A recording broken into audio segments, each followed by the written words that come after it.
الحمد لله وحده والصلاة والسلام على من لا نبي بعده وعلى آله البررة وصحبه الكملة. أما بعد فأعوذ بالله من الشيطان الرجيم. بسم الله الرحمن الرحيم. وسيجنبها الأتقى الذي يؤتي ماله يتزكى وما لأحد عنده من نعمة تجزى إلا ابتغاء وجه ربه الأعلى ولسوف يرضى. صدق الله مولانا العظيم وبلغنا رسوله النبي الكريم الأمين. قال الله تبارك وتعالى في شأن محبوبه في مقام آخر مخبرا وآمرا: إن الله وملائكته يصلون على النبي يا أيها الذين آمنوا صلوا عليه وسلموا تسليما. الصلاة والسلام عليك يا سيدي يا رسول الله وعلى آلك وأصحابك يا محبوب الله.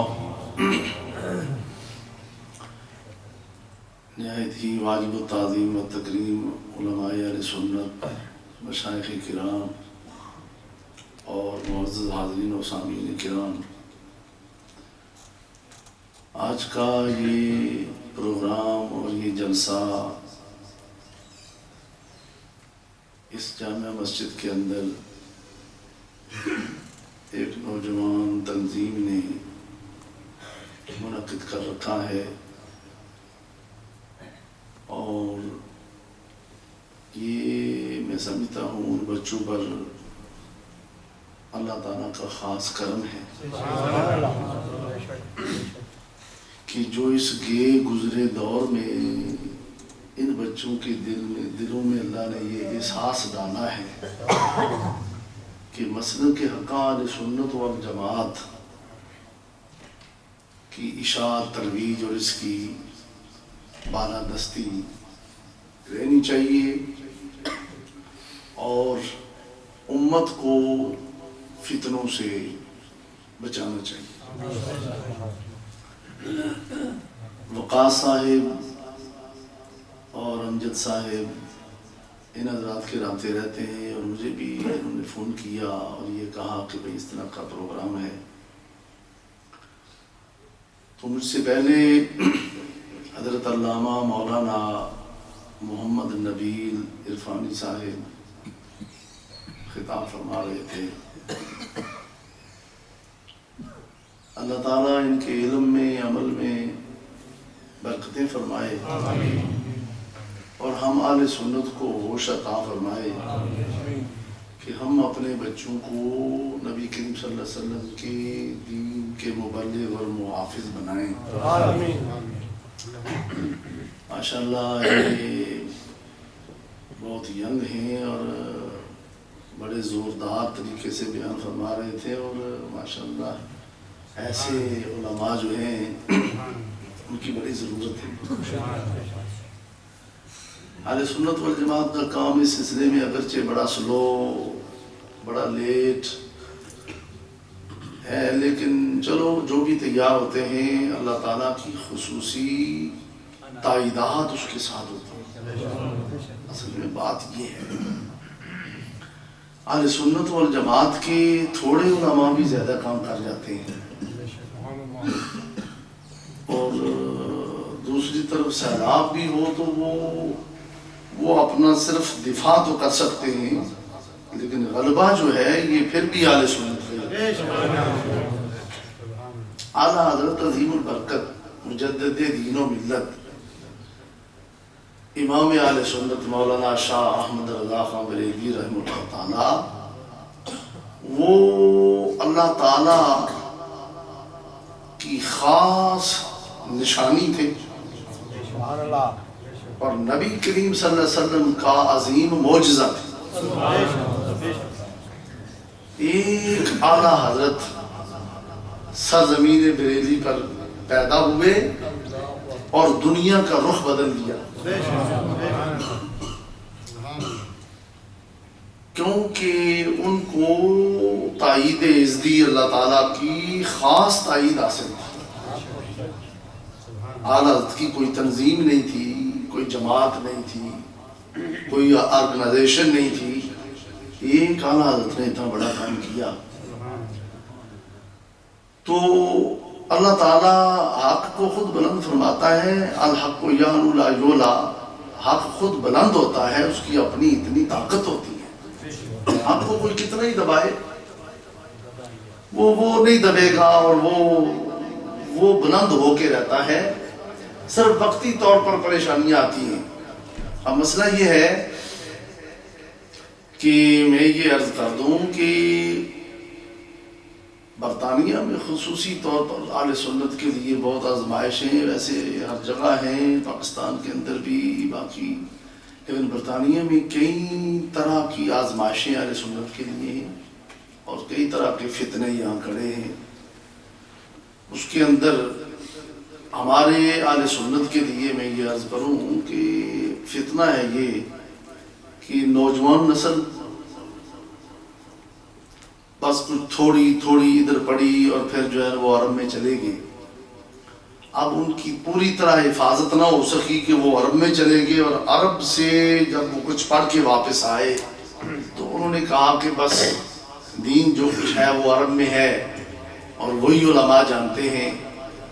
تو پھر آ کے مشکلات پیدا کر دی، اور پھر عرب سے کئی علماء جو برطانیہ کے دوروں پر آتے ہیں. تو ہمارے سنت ویسے ہی پہلے تو ہم نے خود ہی دیوانے بنا رکھے ہوتے ہیں کہ تم سادات کے پیچھے چلو اور بڑا احترام، بات تو ٹھیک ہے، لیکن باقی چیزیں بھی ہیں. تو پھر اہل سنت عوام وہ بھاگ پڑتے ہیں، اور یہ نہیں پتا ہوتا کہ یہ عرب والے جو ہیں ان کی کیا پوزیشن، کیا حالت ہے. تو بندہ کہتا ہے جی کہ یہ عرب میں ہیں اور عربی النسل ہیں، عربی دان ہیں، فلاں ملک کے رہنے والے ہیں، لہذا یہ دین کو بہتر سمجھتے ہیں. مولانا صاحب نے بہت اچھی بات کی کہ محمد بن عبد الوہاب نجدی جو ہے وہ عربی النسل شخص ہے جی، عرب میں پیدا ہوا، خالص عربی ہے اور نجدی ہے، نجد کا رہنے والا ہے جی. تو کیا اس نے حق کو سمجھا اور حق کی اشاعت کی. اس نے حضور نے تو اس کو شیطان کا سنگ قرار دیا. نعرہ تکبیر، نعرہ رسالت، نعرہ تحقیق، نعرہ حیدری، نعرہ غوثیہ، علماء اہل سنت. اور پھر دیکھیں مسلمہ کذاب کون تھا جی، عربی النسل ہے اور حضور کے دور میں نبوت کا اعلان کر رہا ہے. ماں اس طرح عربیوں کو یوں سمجھ کے پیچھے نہیں چلنا چاہیے. یہ بات یاد رہے کہ نبی کے یہ دین کی جو سمجھ ہے یہ کسی علاقے کے ساتھ مخصوص نہیں ہے، یہ ایون مکہ مکرمہ کے ساتھ بھی مخصوص نہیں ہے.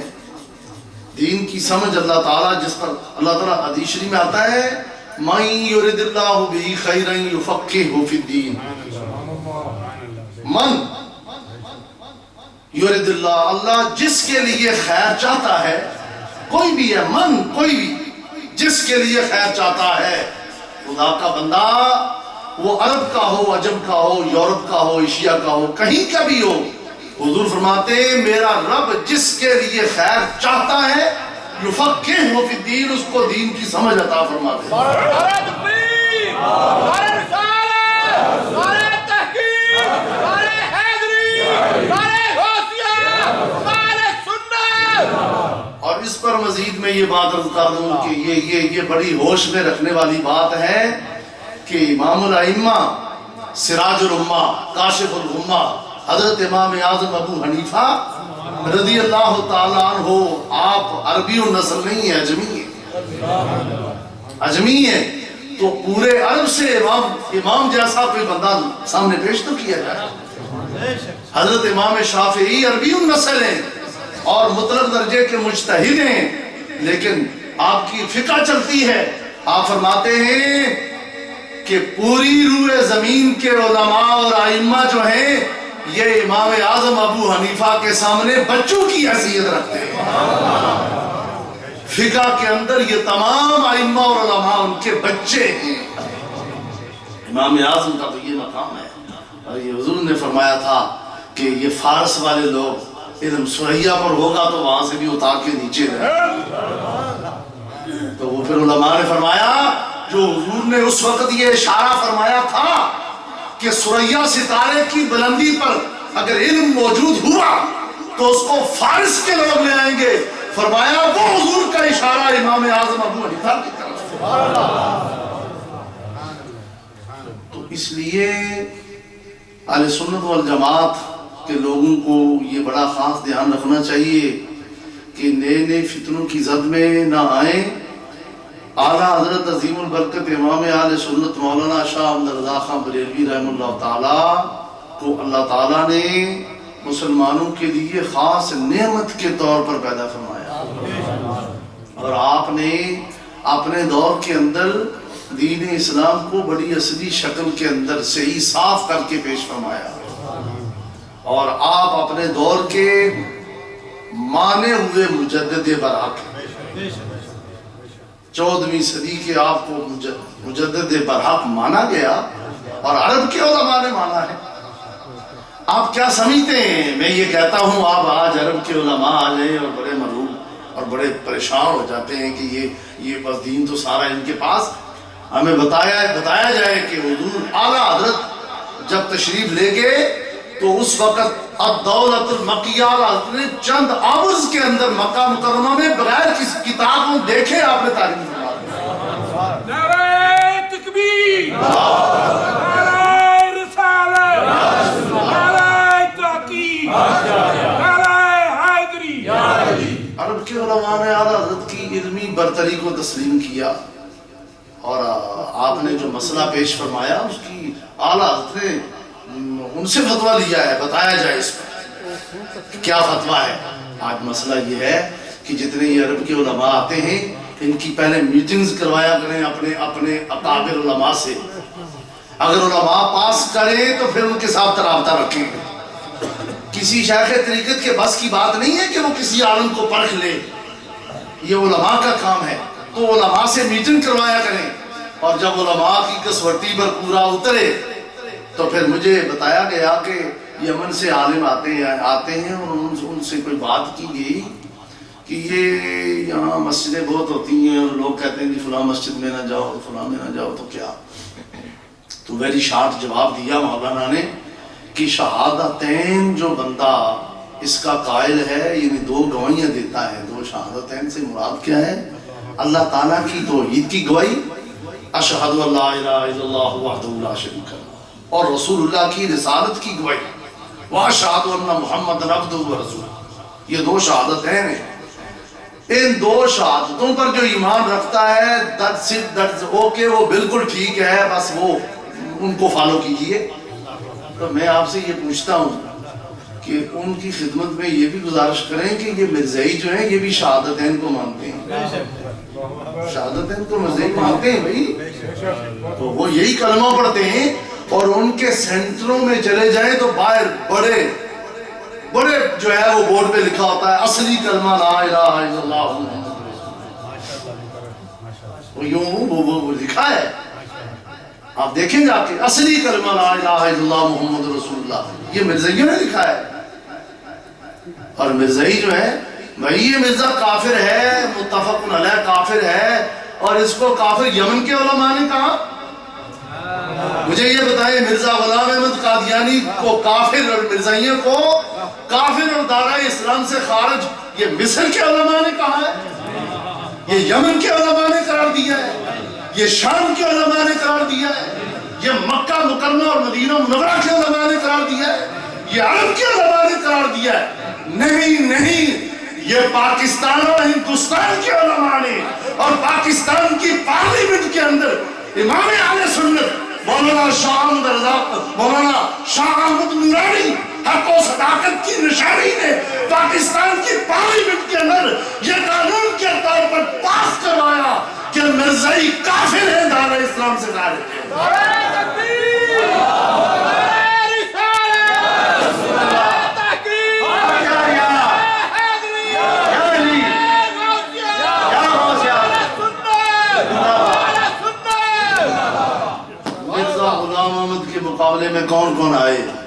کوئی مکہ مکرمہ سے اٹھ کے عالم آیا تھا، کوئی مدینہ منورہ سے آیا تھا، کوئی یمن اور شام اور مصر سے آیا تھا. اس کے مقابلے میں اترے ہیں تو اہل سنت کے شاخ طریقت اور سنیوں کے پیر باپ پیشوا مقتدا حضرت حضور پیر میر علی شاہ صاحب رحمۃ اللہ تعالیٰ علیہ اور حضرت پیر جماعت علی شاہ صاحب محدث علی پوری میدان میں آئے. ان علماء نے مقابلے کیے اور اعلیٰ حضرت نے اس کا رد لکھا ہے، کتابوں میں لکھا ہے، اعلیٰ حضرت اس پر کتابیں لکھی ہیں. بھائی بات یہ ہے اصل میں کہ جس خطے میں علماء ہوتے ہیں وہاں جب کوئی مسئلہ پیدا ہوتا ہے تو اس خطے کے علماء کی ذمہ داری ہوتی ہے کہ وہ ابطال باطل کرے اور احقاق حق کرے. علماء کی ڈیوٹی ہے. اب آپ دیکھیں مسئلہ ہندوستان میں اور پاکستان میں پیدا ہو جائے اور فتنہ دارالعلوم دیوبند ہندوستان میں پیدا ہو جائے تو مکہ کے علماء سے نہیں پوچھا جائے گا، مدینہ منورہ کے علماء سے، شام مصر اور یہ یمن ان اور مراکش ان علماء سے نہیں پوچھا جائے گا. جو علماء وہاں رہتے ہیں اور جو زبان جانتے ہیں ان سے پوچھا جائے گا. بتاؤ تم نے کیا کیا اس کے رات میں؟ قرآن مجید پڑھے نا، اللہ کیا فرماتا ہے؟ اللہ تعالیٰ فرماتا ہے فَلَوْلَا نَفَرَ مِن كُلِّ فِرْقَةٍ طَائِفَةٍ. فرمایا ہر قبیلے، ہر گروہ، ہر برادری سے کیوں نہیں جماعتیں نکلتی؟ لِيَتَفَقَّهُوا فِي الدِّينِ، تاکہ دین کا علم حاصل کریں، دین پڑھیں، دین سمجھیں، فقاہت فی الدین حاصل کریں، ماہرین قرآن و حدیث بنیں. اور آگے کیا فرمایا وَلِيُنذِرُوا قَوْمَهُمْ إِذَا رَجَعُوا إِلَيْهِمْ. اللہ تعالیٰ فرماتا ہے پھر وہ ان کو ڈرائیں جب کہ وہ واپس آ جائے. بتایا یہ گیا کہ تم مکہ مکرمہ میں پڑھتے ہو تو پھر پڑھ کے اپنے وطن واپس آ جاؤ. مدینہ منورہ پڑھتے ہو تو واپس اپنے وطن میں آ جاؤ. مدنی پاکستانیوں کی تبلیغ کے محتاج نہیں ہے، مکی پاکستانیوں کی تبلیغ کے محتاج نہیں ہے، ہندوستانیوں اور یہ بنگلہ دیشیوں کی تبلیغ کے محتاج نہیں ہے. تم آؤ واپس اور آ کے اپنی قوم کو دین کی تعلیم دو اپنی زبان میں، لیکن پہلے دین کے ماہر بنو. اور دین کی فقاہت اور مہارت یہ عربیوں کے ساتھ خاص نہیں ہے، عربیوں کے ساتھ خاص نہیں ہے. ایک اور حدیث دیکھیں، نبی کریم صلی اللہ علیہ وسلم نے فرمایا حضور کا دین کوئی عرب کے لیے تو ہے ہی نہیں ہے نا، حضور تو پوری کائنات کے رسول بن کے تشریف لائے ہیں. تو پھر یہ دین کی برکتیں اور یہ رحمتیں دور دور تک اور پوری روح زمین پر اور پھر ہر زبان بولنے والے طبقے تک جو ہے یہ پہنچ رہی ہیں اور ان کے اندر یہ ماہرین پیدا اللہ کر رہا ہے، اللہ نے کیے ہیں. حضور صلی اللہ علیہ وسلم نے ارشاد فرمایا اور اس پر آپ غور فرمائیں چونکہ حضور کے بعد نبوت کا دروازہ بند ہے، اب نبی تو کوئی آنا نہیں ہے، تو دین اسلام کا سلسلہ جو چلنا ہے تو یہ کن کی ذمہ ہے؟ یہ یاد رکھیں کہ کسی تاجر کی ذمہ داری نہیں ہے. ہاں اپنے حساب سے تاجر نے خدمت کرنی ہے دین کی، اور ہر طبقے کے لوگ دین کی خدمت میں اپنا کردار ادا کر سکتے ہیں، لیکن جس پر ڈیپینڈ کیا گیا ہے نا دین، اولاً تو نبی پر ہے، نبی پر دین موقوف ہے، موقوف ہے نبی پر. نبی کی ذات تو کیسی ہے؟ اللہ نے وہ ایسی ذات بناتا ہے نبی کی ذات کہ اس پر دین پوری طرح موقوف ہوتا ہے. نبی پر اعتراض آیا نہیں کہ دین پر اعتراض آیا نہیں. نبی میں کمزوری نبی میں کمزوری کوئی بندہ اگر ثابت کرے تو وہ دین میں ڈائریکٹ دین میں کمزوری ہے، وہ اللہ کے دین میں کمزوری ہے. اگر نبی کمزور ہو گیا تو دین کمزور. نبی کی ذات پر جو ہے، چونکہ نبی کی ذات ہی دین کا ثبوت ہوتی ہے. یہ نبی کی ذات ایسی نہیں ہے کوئی بات نہیں ہے جی چلو جی نبی ہے ہو گیا ہے تو کیا ہو گیا. انسان ہے، وہ ہوتا رہتا ہے، اس سے کوئی بات ہو گئی ہے تو کیا ہے؟ یہ بات عرض کر دوں، نبی کریم صلی اللہ علیہ وسلم کی ایک صحابی مسجد نبوی شریف کے پاس سے گزر رہے تھے. اب آپ اس پر غور فرمائیں. حضور صلی اللہ علیہ وسلم اپنی حرم پاک ایک ام المومنین کے ساتھ حضور مسجد نبوی شریف کے دروازے پر کھڑے تھے اور رمضان شریف کا موقع تھا. غالباً ام المومنین حضرت جویریہ یا ان میں سے کوئی تھیں رضی اللہ عنہ، تو حضور کے پاس وہ حاضر ہو گئی اور حضور الوداع کرنے کے لیے دروازے تک تشریف لائے تو اچانک آگے سے ایک صحابی کا گزر. حضور صلی اللہ علیہ وسلم کے ساتھ کھڑا ام المومنین کو دیکھ لیا، رات ہے، تاریکی ہے. حضور نے بلایا، فرمایا ادھر آؤ واپس. حدیث بخاری شریف ہے. حضور نے بلایا، فرمایا میرے پاس آؤ. جب واپس آئے حضور نے فرمایا یہ دیکھ لو، یہ میری حرم، میری زوجہ محترمہ اور ام المومنین یہ فلاں ہیں.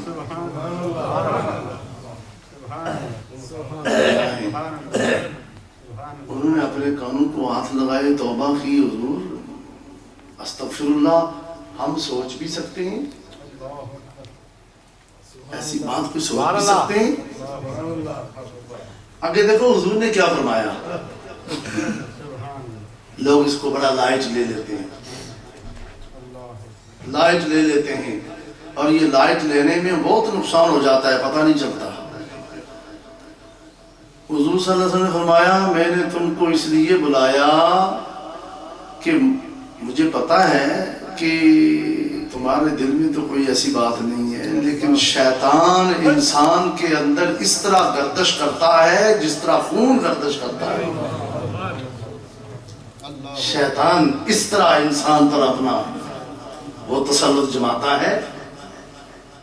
تو فرمایا کہ میں نے تجھے بلا کے اس لیے بتایا کہ اگر تمہارے دل میں ذرہ بر بھی خیال آ جاتا کہ کون خاتون اس وقت حضور کے ساتھ کھڑی ہے، اگر خیال بھی آ جاتا تو حضور نے فرمایا تمہارا ایمان ختم ہو جاتا، تمہارا ایمان ختم ہو جاتا. ذرہ بر بھی خیال نہیں آ جاتا. میں نے اس لیے تمہیں بلا کے یہ بتا دیا تاکہ شیطان حملہ نہ کر سکے. دیکھیں یہ صحابی ہیں جو کہ نبی تو نہیں ہے، تو نبی جو ہے اس کی ذات کو خدا اس طرح بناتا ہے. ولی کی شان بتائی گئی کہ ولی اللہ یہ ہوتا ہے اس کو دیکھنے سے بندے کا دل گواہی دے کہ ہی از فرینڈ آف اللہ. لیکن نبی کی ذات ایسی ہوتی ہے کہ اس ذات کو بندہ دیکھے تو جس کے مقدر میں ہدایت ہوتی ہے وہ دیکھتے ہی کہتا ہے کہ یہ اللہ کا نبی ہے. وہ سر سے لے کر پاؤں تک وہ ذات ہی ایسی ہوتی ہے. تو نبی کریم، نبی کی ذات جو ہے یہ اس کو بنایا ہی اس طرح جاتا ہے. لیکن اب نبی کریم صلی اللہ علیہ وسلم دنیا سے تشریف لے گئے تو دین نے باقی رہنا ہے، تو وہ کیسے؟ اس کا اللہ تعالیٰ نے اس کے لیے ایک سسٹم بنایا، وہ علماء کرام کا ہے. نبی کریم صلی اللہ علیہ وسلم نے ایک حدیث میں یوں ارشاد فرمایا ان اللہ یبعث لہذہ الامۃ علی رأس کل 100 سنۃ من یجدد لہا دینہا. ابو داؤد شریف میں حدیث موجود ہے، سیاستہ کتابوں میں. حضور نے فرمایا کہ ہر 100 سال کے سرے پر اللہ تعالیٰ میری اس امت کے لیے ایک ایسا عالم پیدا فرماتا رہے گا. ہر 100 سال کے سرے کہ 100 سال کے اندر جتنی خرابیاں پیدا ہو جائیں گی اس بندے میں اللہ نے ایسی مشین فٹ کی ہوئی ہوگی، اس میں اتنی اس کی مشین میں ایسی پاور ہوگی کہ وہ 100 سال کی خرابیوں کو دور کر کے دین اسلام کو اپنی اصلی شکل میں امت کے سامنے پیش کرتے ہیں۔ فرمایا ہر 100 سال کے سرے پر ایسا عالم اللہ پیدا فرماتا رہے گا۔ میں یہ بات عرض کروں کہ یہ بھی کسی ملک کے ساتھ خاص نہیں ہے، حدیث کسی علاقے کے ساتھ خاص نہیں ہے، حضور نے عام فرمایا۔ اور ایسے مجدد جو ہیں وہ ہر جگہ پہ ہو سکتے ہیں۔ اب انہی مجددین میں سے اعلیٰ حضرت عظیم البرکت امام اہل سنت مولانا شاہ احمد اللہ خان بریلوی رحمہ اللہ تعالیٰ، آپ نے دین اسلام کی تجدید فرمائی اور آپ نے دین کے اندر پیدا ہونے والی خرابیاں دور فرمائی، اور سارے ہندوستان و پاکستان کے آستانے اور پیر اعلیٰ حضرت کی چھتری کے نیچے جمع ہیں۔ یاد رکھیں، اعلیٰ حضرت نے ایسی صفائی فرمائی، ان سب کا تحفظ ہو گیا، اس میں سب کا تحفظ ہے۔ اور انہی میں سے مجدد الف ثانی امام ربانی شیخ احمد فاروقی سرہندی رحمہ اللہ تعالیٰ، آپ بھی حضور کی امت کے مجددین میں سے ہیں، اور عرب و عجم میں آپ کو مانا گیا ہے۔ اور مجدد الف ثانی نے بھی عقائد کی بڑی زبردست تنقیح فرمائی ہے، تنقیح فرمائی ہے اپنے دور میں، اور اعلیٰ حضرت نے بھی بڑی صفائی فرمائی ہے۔ اور مجھ سے پہلے آپ وہ ہمارے نوجوان عالم دین بیان فرما رہے تھے۔ اب مسئلہ یہ ہے کہ اعلیٰ حضرت نے بر صغیر کے اندر حق و باطل کے درمیان فرق فرما دیا، اور باطل عقائد کا جو بالکل نئے ان کے دور میں پیدا ہوئے تھے، اعلیٰ حضرت نے ان کا بھی رد فرمایا۔ ان کے اندر کئی چیزیں ہیں جس طرح کفریہ عبارات کا تذکرہ ہو رہا تھا، اور ہم یہ چیلنج سے بات کہتے ہیں، کوئی عرب کا عالم آئے ہم ان کے ساتھ بات کرتے ہیں، اور جن مولویوں نے یہ عبارتیں لکھی ہیں کہ حضور صلی اللہ علیہ وسلم کے بعد اگر کوئی نبی آ جائے تو ختم نبوت میں فرق نہیں آتا، اور یہ عوام کا خیال ہے، اہل تحقیق کے نزدیک، اہل فہم کے نزدیک یہ معنی نہیں ہے۔ ہم عرب کے علماء سے یہ پوچھیں گے، اور اگر اس پر کوئی عرب عالم اس کو صحیح قرار دے دے، میں ذمہ داری سے کہتا ہوں کہ پورے عرب کے علماء اس عالم کو بھی کافر قرار دے دیں جو اس عبارت کو صحیح قرار دے۔ پوری دنیا اسلام سے اور پورے عرب و عجم میں کوئی عالم اس عبارت کو صحیح قرار نہیں دے سکتا کہ حضور صلی اللہ علیہ وسلم کی اللہ نے ختم نبوت کو بیان فرمایا، اور یہ دارالعلوم دیوبند کا بانی قاسم ننوتوی کہے، اور وہ کہے کہ یہ عوام کا خیال ہے کہ حضور آخری نبی ہیں، اور اہل فہم پر روشن ہے کہ اس میں کوئی کال نہیں ہے۔ اس عبارت میں حضور قرآن کی آیت ما کان محمد ابا احد من رجالکم ولکن رسول اللہ وخاتم النبیین کا انکار ہے، یہ قرآن اور نص قطعی کا انکار ہے۔ آپ یمن اور مصر سے آنے والے علماء کی میٹنگ کروائیں ذرا، اور انہیں بتایا جائے کہ یہ دیوبند سے پیدا ہونے والے ان کا کیا عقیدہ ہے، بتایا جائے، اور کیا اس سے کوئی اتفاق کر سکتا ہے؟ سوال ہی نہیں پیدا ہوتا، کوئی اس سے اتفاق نہیں کر سکتا، جو اتفاق کرے گا وہ خود کافر ہو جائے گا۔ اعلیٰ حضرت نے کفر کا فتویٰ لگایا اس پر، اور بروقت اعلیٰ حضرت نے نشان دی، بھئی وہ تو ہندوستان کا مسئلہ ہے، اور they don't know about Qasim Nanautvi, who is Qasim Nanautvi, وہ کون ہے، یہ عرب والے کیا جانے، لیکن یہ عبارت تو ان کے سامنے پیش کر کے دے، یہ تو عام مسلمان بھی کہے گا کہ یہ عبارت کفریہ ہے۔ جی ظاہر کے علماء اور حضور کے علم کو جو ہے، آپ پچھلی مرتبہ بھی پروگرام بڑا زبردست یہاں ہوا تھا، اور اس کے اندر کفریہ عبارتیں جو ہیں وہ پیش کی گئی تھیں۔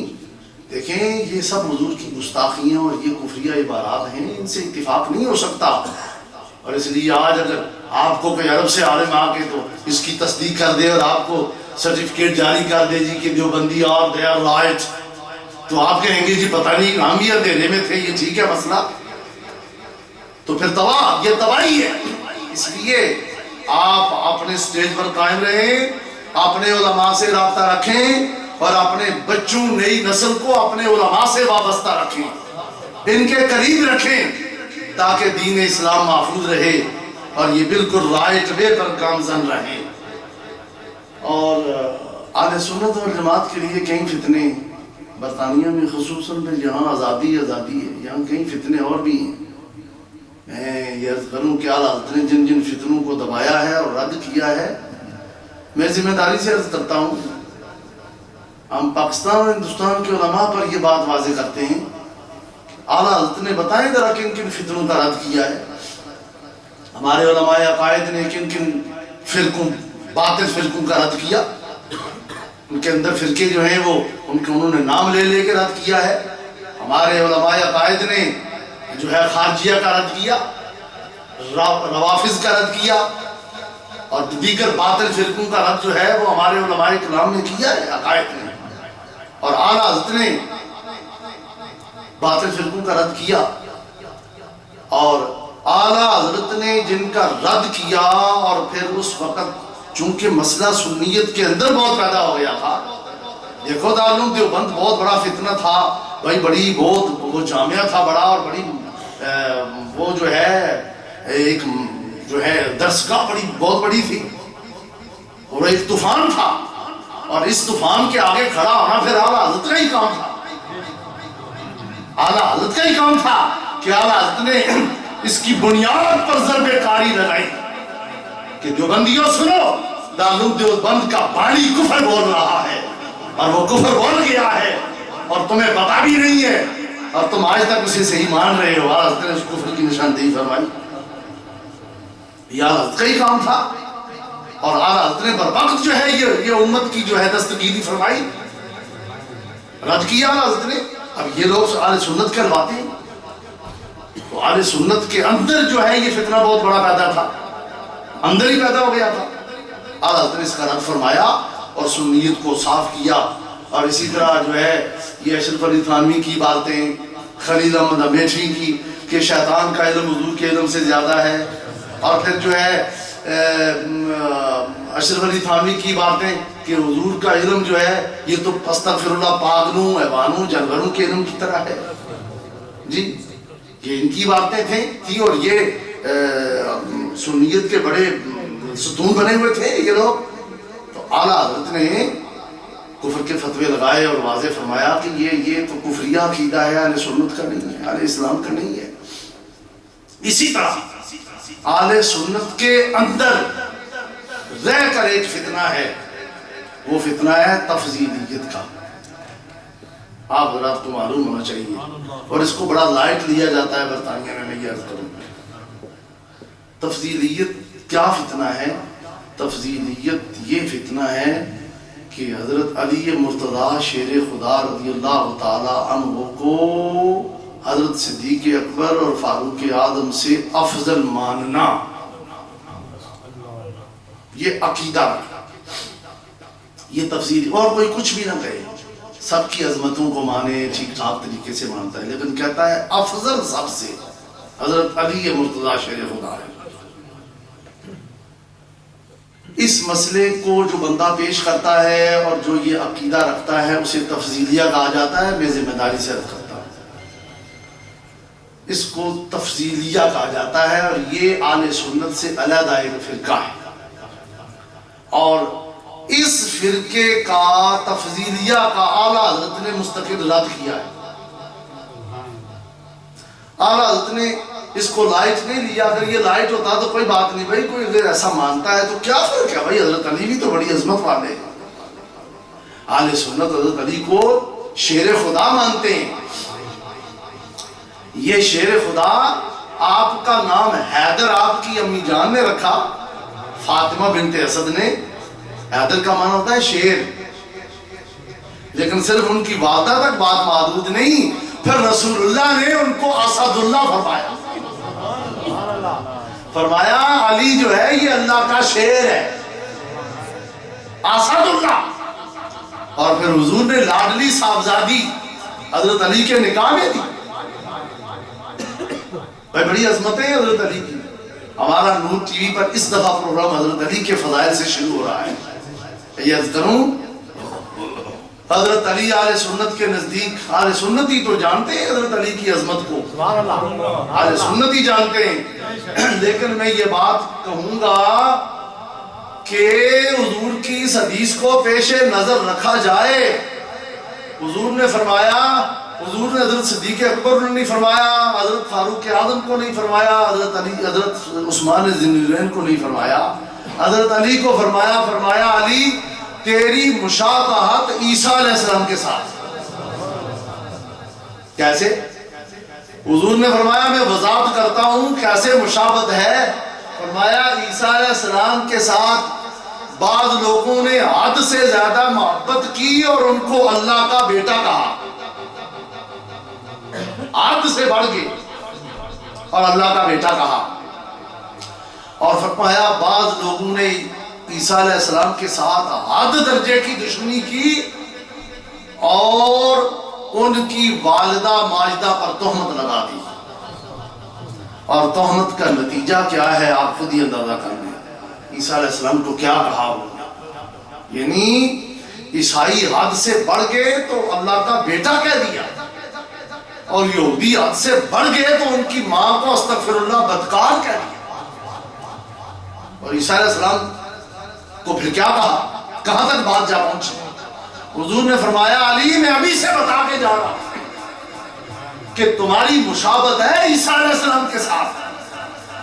ایک طبقہ ایسا ہوگا تو جو تجھ سے حد سے زیادہ محبت کرے گا اور حد سے زیادہ محبت کر کے تجھے اس مقام پر کھڑا کر دے گا کہ جو تمہارا مقام نہیں ہوگا.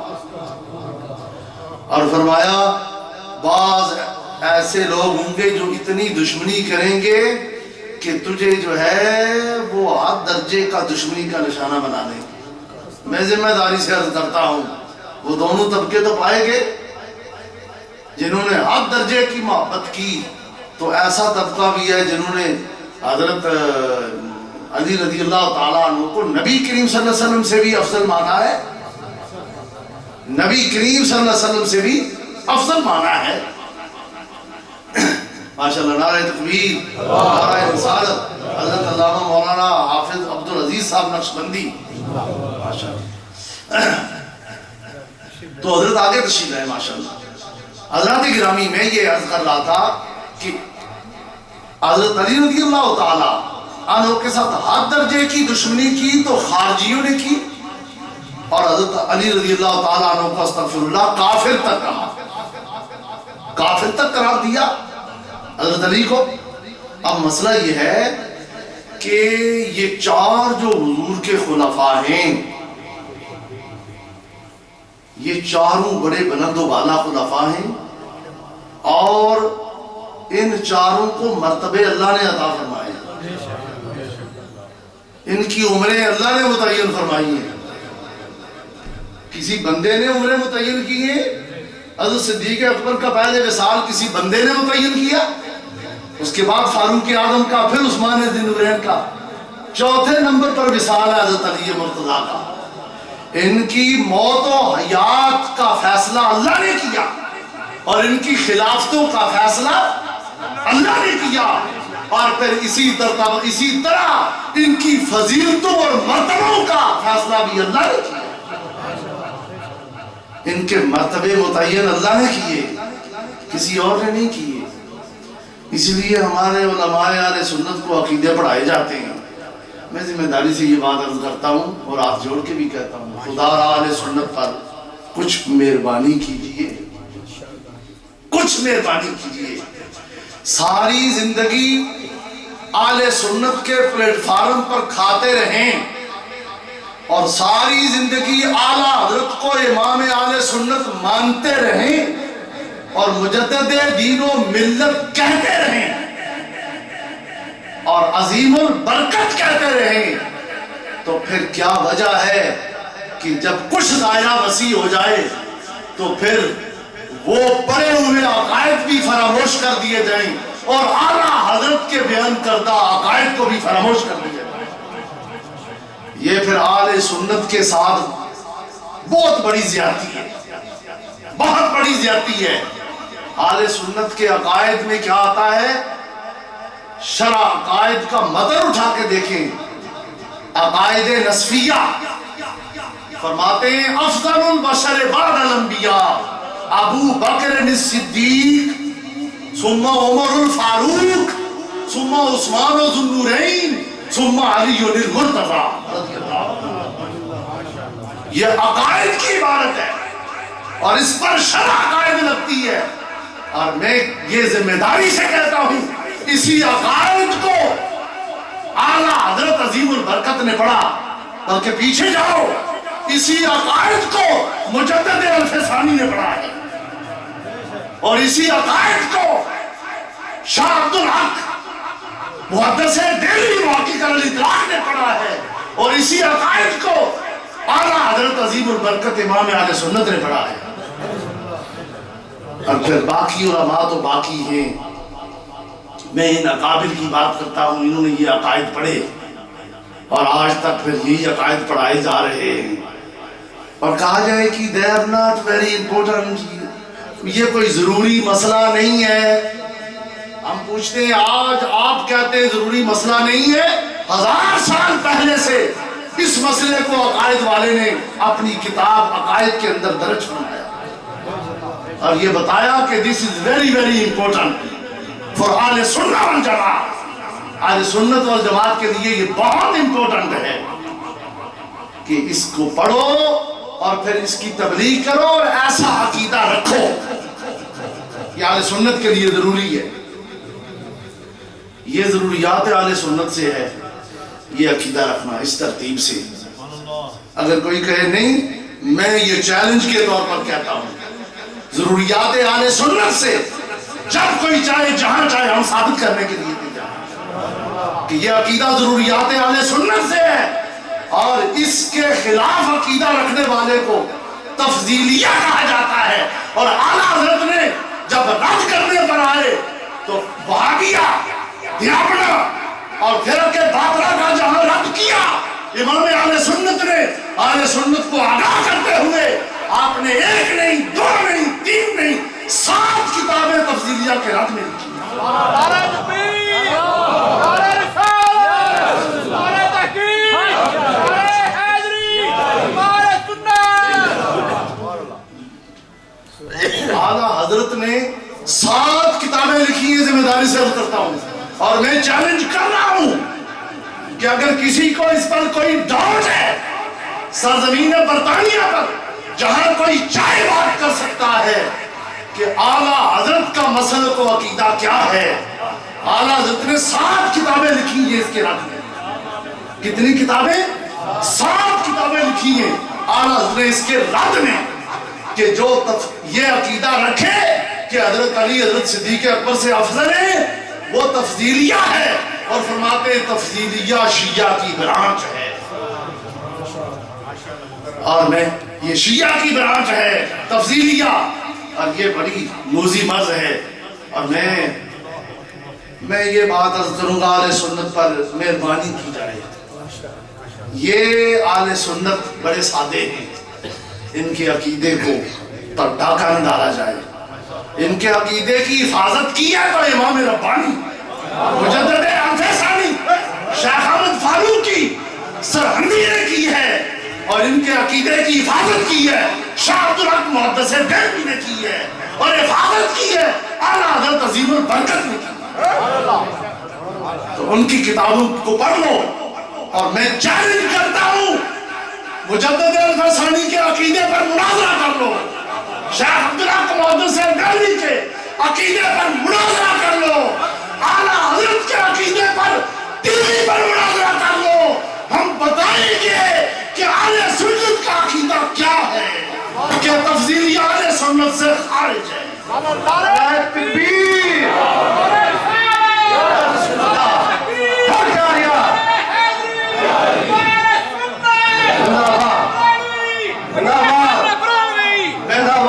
قرآن مجید کی تلاوت کی تھی، اس کو ذرا پڑھ کے دیکھو اللہ تعالیٰ کیا فرماتا ہے۔ فرمایا وَسَيُجَنَّبُهَا الْأَتْقَى الَّذِي يُؤْتِي مَالَهُ يَتَزَكَّى، فرمایا ان قریب اسے جہنم سے دور رکھا جائے گا، الاتقا جو سب سے بڑا پرہیزگار ہے۔ ذرا یہ آنکھیں کھول کے اور دل کے کان کھول کے جو ہے نا یہ بات آپ دل کے کانوں سے سنیں۔ اللہ تعالیٰ نے فرمایا الاتقا، اور اس آیت کے نزول پر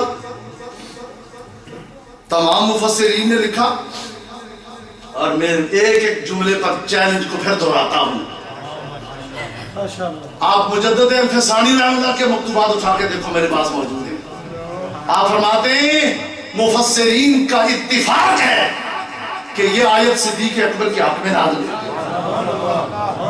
میرے پاس فتاوی رضویہ موجود ہے، میں دکھا سکتا ہوں۔ اعلیٰ حضرت نے لکھا کہ اہل سنت کا اتفاق ہے کہ یہ آیت صدیق اکبر کی شان میں نازل ہوئی ہے۔ اور ترجمہ کیا الاتقا کا معنی کیا ہے؟ سب سے بڑا پرہیزگار۔ اور یہ ترجمہ کسی اردو دان مولوی یا کسی پروفیسر کا نہیں ہے۔ بھائی پروفیسر بھی بدلتے رہتے ہیں، بڑی مصیبت یہ ہے، پروفیسروں پر ایسا اعتماد نہیں کیا جا سکتا۔ بھائی اعتماد اس پر ہے جو رسول اللہ کی سنت کو ادا کرتے ہوئے، صحابہ کی سنت کو ادا کرتے ہوئے چٹائیوں پر بیٹھ کر دین پڑھتا ہے، اور مدارس دینیہ میں کئی سال صرف کرتا ہے، اکابرین امت سے استفادہ کر کے، اور دین کا ماہر بنتا ہے، قرآن و حدیث کا ماہر ہوتا ہے۔ وہ پھر امام غزالی دورہ سید احمد سعید کاظمی جیسا بندہ ہوتا ہے، وہ پھر استاد العرب والعجم مولانا عطا محمد بندیاوی رحمۃ اللہ علیہ جیسا، وہ پھر سردار ملت مولانا سردار احمد صاحب رحمۃ اللہ علیہ شیخ الحدیث جیسا شخص ہوتا ہے۔ وہ تو وہ لوگ ہوتے ہیں جن میں قرار ہوتا ہے، پروفیسروں میں قرار نہیں ہے۔ بھائی کبھی ادھر اور کبھی ادھر، بڑی مصیبت ہے یہ پروفیسری بھی بڑی مصیبت بن گئی ہے جی، اس میں قرار نہیں ہے۔ ہم ترجمہ پیش کرتے ہیں کس کا؟ اعلیٰ حضرت عظیم البرکت امام اہل سنت نے کنز الایمان میں ترجمہ کیا ہے۔ اور میں یہ بات بتاؤں، پروفیسروں کی زبان سے یہ بات ریکارڈ پر ہے، آن دی ریکارڈ ہے۔ ویملے کانفرنس میں جب کنز الایمان کانفرنس آتی ہے، قائد اہل سنت حق و صداقت کی نشانی مولانا شام رضا خان بریلوی، مولانا شام نورانی وہاں موجود ہیں، اور وہاں کانفرنس ہوتی ہے کنز الایمان، تو وہاں پروفیسروں کی زبان سے جملے نکلتے ہیں کہ اعلیٰ حضرت کا ترجمہ اردو زبان میں ایسا ہے، اگر قرآن اردو میں اترتا تو اعلیٰ حضرت کے ترجمے میں نعرہ تکبیر، نعرہ رسالت، نعرہ تکبیر، نعرہ تحریف، نعرہ سنت، نعرہ سنت، عقیدہ فاضل بریلوی۔ میں ان پروفیسروں سے بھی یہ بات گزارش کروں گا کہ جس کو قرآن کا نام دے دیا جائے پھر اس کو بدلنا نہیں چاہیے، اس سے منحرف نہیں ہونا چاہیے۔ اگر اس وقت اعلیٰ حضرت کے ترجمے کی اتنی عظمت آپ پر واضح تھی تو پھر آج کیا ہوا کہ آج پھر کیوں اس سے صرف نظر کی جا رہی ہے؟ اعلیٰ حضرت کنز الایمان میں ترجمہ فرماتے ہیں الاتقا سب سے بڑا پرہیزگار، امت میں سب سے بڑا پرہیزگار، اور الذی یؤتی مالہ یتزکا، وہ جو دیتا ہے اپنا مال اللہ کی راہ میں خرچ کرتا ہے، صاف ستھرا، خود بھی ستھرا ہے، مال بھی ستھرا ہے۔ یہ حضرت صدیق اکبر ہے، حضرت بلال حبشی کو گراں قدر قیمت پر خریدا نا، جب گراں قدر قیمت پر خریدا تو رب تعالیٰ کی رحمت جوش میں آئی، فرمایا اب ابو بکر کی شان ہم بیان کرتے ہیں، سنو پھر۔ فرمایا کافر تانے دیتے ہیں کہ یہ بلال حبشی یہ ایسا شخص ہے، کوئی ایسا کارآمد نہیں ہے، تو لوگ خریدتے ہیں کسی غلام کو کسی کام کے لیے، یہ تو کوئی کارآمد نہیں ہے اور اتنی قیمت دے کے خریدا جا رہا ہے، تو تو ضرور کوئی احسان کیا ہوگا ابو بکر پر بلال نے، جس کا بدلہ دیا جا رہا ہے۔ رب نے فرمایا بھائی یوسف علیہ السلام پر اعتراض ہو جائے تو ہم بچے سے جواب دلواتے ہیں، اگر حضرت عیسیٰ پر اعتراض ہو جائے تو ماں سے جواب دلواتے ہیں، لیکن یہ برکت ہے میرے محبوب کی کہ میرے محبوب کے پہلے غلام صدیق اکبر پر اعتراض ہو جائے تو خدا خود جواب دیتا۔ بھائی یہ کوئی مت سمجھے کہ ہم نے نبی سے آگے بڑھایا، ہم ایسی بات کرنے والے نہیں ہیں، نبی سے کوئی بھی نہیں بڑھ سکتا۔ خدا نے اس میں بھی اپنے محبوب کی شان بتائی کہ صدیق کی نسبت کتنی مضبوط ہے رسول اللہ کے ساتھ، اتنی مضبوط ہے کہ اعتراض ابو بکر پر ہوتا ہے، جواب خدا دیتا ہے۔ فرمایا کافرو تم یہ اعتراض کرتے ہو، اس کا جواب میں دیتا ہوں، میری خدا کی نگاہ سے دیکھو، مال احد عنده من نعمت تجزا، وہ ایسا بندہ میں نے پیدا کیا ہی نہیں ہے جو ابو بکر پر احسان کرے، اور جس کے احسان کے نیچے ابو بکر دب جائے، ہم نے تو کوئی پیدا کیا ہی نہیں ہے۔ فرمایا ابو بکر نے یہ احسان کا بدلہ چکانے کے لیے نہیں کام کیا، وجہ ربہ الاعلیٰ، یہ اپنے رب اعلیٰ کی فقط رضا حاصل کرنے کے لیے، یہ خدا فرماتا ہے۔ آج ہم تو کہتے ہیں فلاں نے یہ کام کیا اللہ کی رضا کے لیے، فلاں نے یہ کیا، ہمیں کیا پتا بھی اللہ کی رضا کے لیے کیا ہے کہ نہیں، بظاہر تو چلو ٹھیک ہے، لیکن صدیق اکبر کے عمل کو خدا فرماتا ہے، خدا فرماتا ہے، خدا فرماتا ہے میری رضا کے لیے ابو بکر نے یہ کام کیا ہے، وَعَلَى سَوْفَ يَرْضَى، اور پھر دیکھنا وہ میری رضا چاہتا ہے اور عنقریب اس کو راضی کر دیا جائے گا، ابو بکر کو راضی کر دیا جائے گا۔ اس آیت میں اللہ تعالیٰ نے خاص جو میں آپ کو توجہ دلانا چاہتا تھا مسلمانوں اہل سنت، وہ ہے لفظ اتقا۔ اللہ تعالیٰ نے صدیق اکبر کی شان بیان کرتے ہوئے الاتقا فرمایا، اور ترجمہ اس کا اعلیٰ حضرت نے کیا ہے سب سے بڑا پرہیزگار۔ اب کچھ لوگ ڈنڈی مارتے ہیں اور یہاں اور طرح کے ترجمے کرتے ہیں، اور for the time been T V channel بھی لے لیا جائے جی، تو اس میں بھی ڈنڈی جو ہے وہ مار دی جاتی ہے کہ اس الاتقا کا معنی یہ نہیں ہے۔ اچھا بھئی آپ کے پیٹ میں کیا درد ہے کہ اس کا ترجمہ یہ نہیں ہے سب سے بڑا پرہیزگار صدیق اکبر کو خدا فرماتا ہے، آپ کو کیا تکلیف؟ یہ تو شیعہ انکار کرتا ہے، شیعہ سب سے بڑا پرہیزگار صدیق اکبر کو نہیں مانتا۔ وجہ کیا ہے؟ اس لیے کہ دوسرے مقام پر اللہ فرماتا ہے اِنَّ أَكْرَمَكُمْ عِنْدَ اللَّهِ أَتْقَاكُمْ، فرمایا تم میں سے سب سے زیادہ عزت والا اور سب سے افضل وہ ہے جو سب سے زیادہ پرہیزگار ہے۔ اللہ نے دوسری طرف یہ فرما دیا، اب یہ ضابطہ بن گیا ہے کہ اللہ نے فرمایا جو سب سے زیادہ پرہیزگار ہے وہ سب سے افضل ہے، اور سب سے زیادہ پرہیزگار تو صدیق اکبر کو کہا، پھر سب سے زیادہ اکرم صدیق اکبر ہوئے، اور اکرم کا معنی چیلنج سے کہتے ہیں، اس کا معنی اور افضل کا معنی ایک ہے، علماء تشریف فرما ہے، اکرم اور افضل کا معنی ایک ہے، تو پھر سب سے افضل صدیق اکبر۔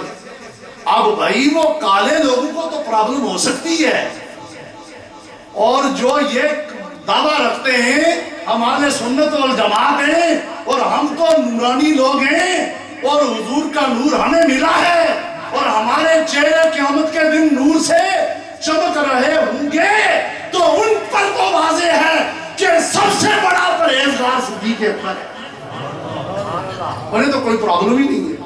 اور اس کا ترجمہ اعلیٰ حضرت نے کیا ہے، اب پھر آ جاؤ اعلیٰ حضرت پر ہی مناظرہ کر لیتے ہیں، اعلیٰ حضرت نے یہ ترجمہ غلط کیا ہے، بتاؤ ذرا آ کے سامنے آ کے بتاؤ، اعلیٰ حضرت نے غلط ترجمے کیے، اعلیٰ حضرت نے غلط تبلیغ کی، اعلیٰ حضرت نے غلط کتابیں لکھی ہیں، اعلیٰ حضرت نے تفصیلیہ کے رد میں لکھی ہیں کتابیں، اور اعلیٰ حضرت کو ہم سبھی جانتے ہیں۔ اب کوئی مراکز سے کسی کو اٹھا کے لے آئے، بے موسم بے بہارے مینڈک کو کوئی لے آئے پائے، تو ہم تو نہیں جانتے، اس طرح کے تو بہت سے لوگ ہیں اور کتابیں بہت ملتی ہیں. بات کرو مجدد الفسانی کی، دین نہیں سمجھا انہوں نے.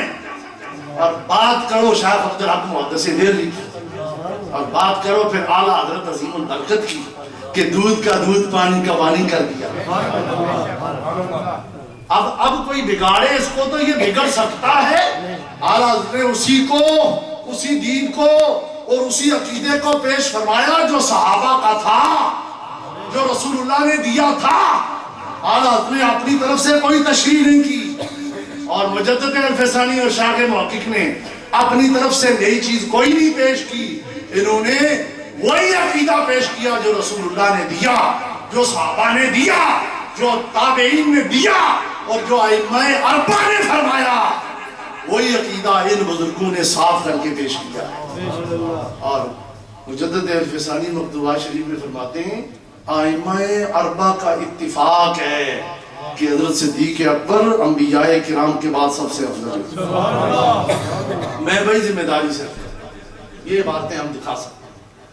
آپ کو ہو جی کہ حضرت امام اعظم کے پیر صاحب کا یہ عقیدہ تھا، جب بالا پڑے نا تو بتائیں گے کہ عقیدہ کیا تھا.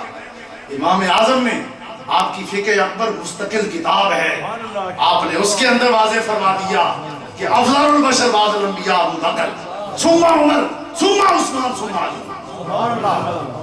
اور امام اعظم کی مذہب کی معتبر کتابیں میں آج ایک حوالہ پیش کر دوں جاتے جاتے جو ہے.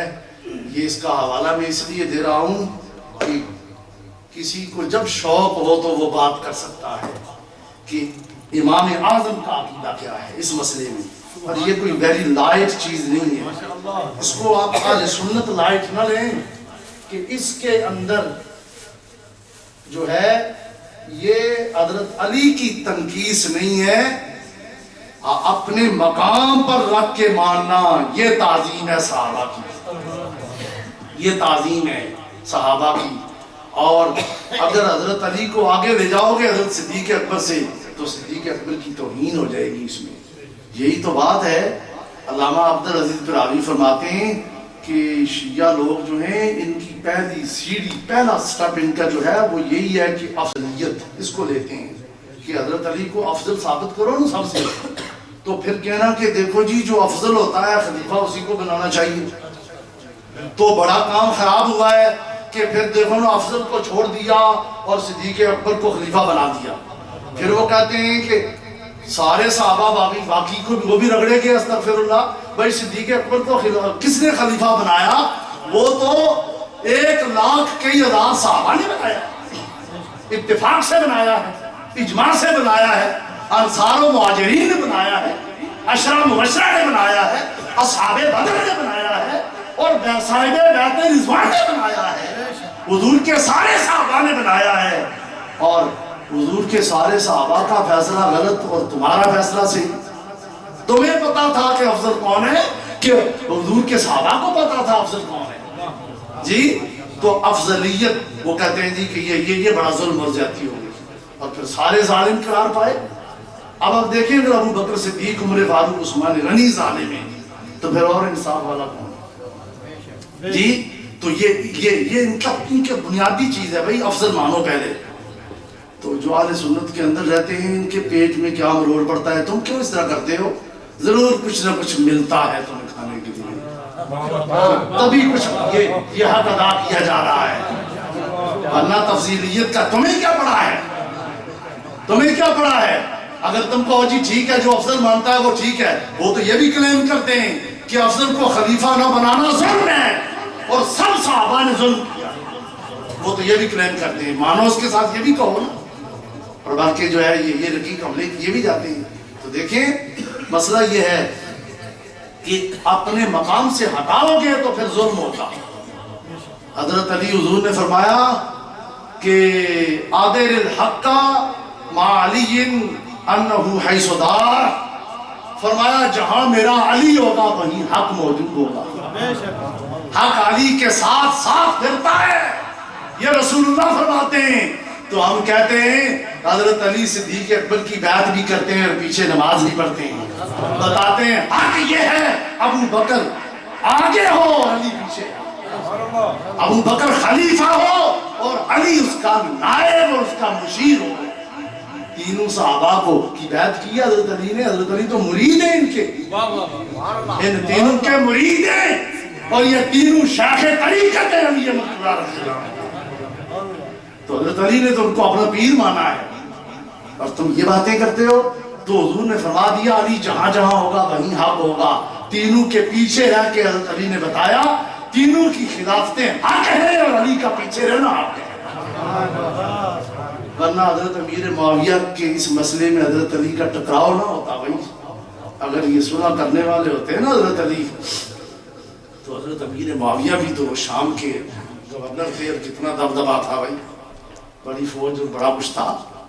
وہ تقیہ کرنے والے، اور جن کو رسول اللہ فرمائے اسد اللہ، اللہ کا شیر، وہ پھر ڈر جائے اور تقیہ کرے۔ حضرت امیر معاویہ کے ساتھ کیوں نہیں یہ صلح ہوئی، اور امیر معاویہ کے ساتھ کمپرومائز کیوں نہیں ہوا؟ حضرت علی نے اپنی خلافت کو نہیں چھوڑا، اس لیے کہ حضرت علی چھوڑتے تو یہ حضرت علی اسلام کی خلاف ورزی ہو جاتی۔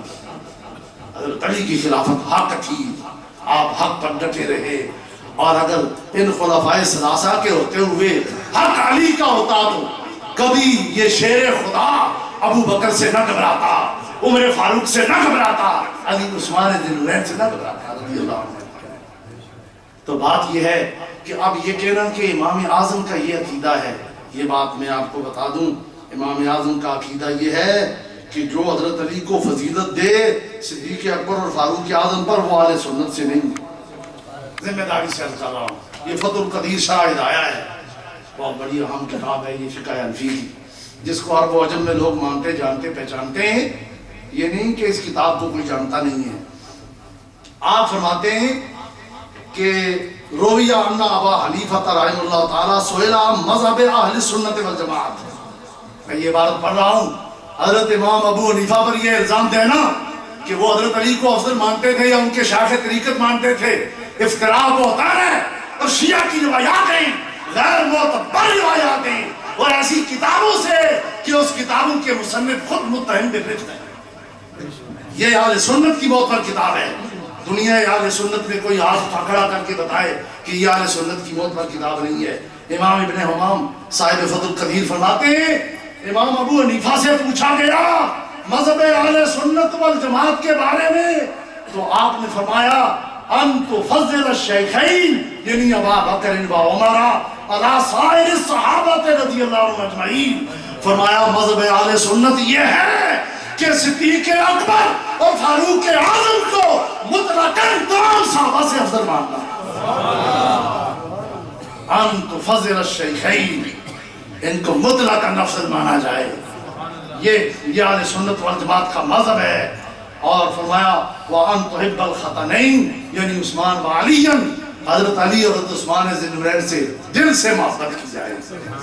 اور یہی عبارت جو ہے اس کو بدائع و ثنائے والے امام کاسانی نے نقل فرمایا جو صاحب ہدایہ کا معاصر ہے، اور یہی عبارت جو ہے البحر الرائق والے نے اس کو نقل فرمایا ہے، اور یہی باتیں ہمارے اکابر علماء کرام نے نقل فرمائی ہیں۔ ہم اس لیے ایک آدھا حوالہ پیش کر رہے ہیں کہ یہ اہل سنت والجماعت کی گرانٹڈ بات ہے اور پکی بات ہے۔ اب ایک میں صرف دو حوالے پیش کر کے ختم کر رہا ہوں کہ پھر یہ کہنا جی کہ جو حضرت صدیق اکبر کو افضل نہیں مانتا حضرت علی کو مانے تو وہ they are right، وہ بھی ٹھیک ہیں اور وہ بھی اہل سنت ہے۔ میں اس پر امام ربانی مجدد الفسانی رحمہ اللہ کا ایک حوالہ پیش کرتا ہوں مکتوبات شریف سے، اور چیلنج کے طور پر کہتا ہوں اور مجددیوں تمہیں تو خاص کر کے پھر کان کھولنے چاہیے۔ یہ مجدد الفسانی خالی نقشبندیوں کے نہیں، سب اہل سنت کے مجدد ہیں سب کے، لیکن بات یہ ہے کہ بیدار رہنا چاہیے۔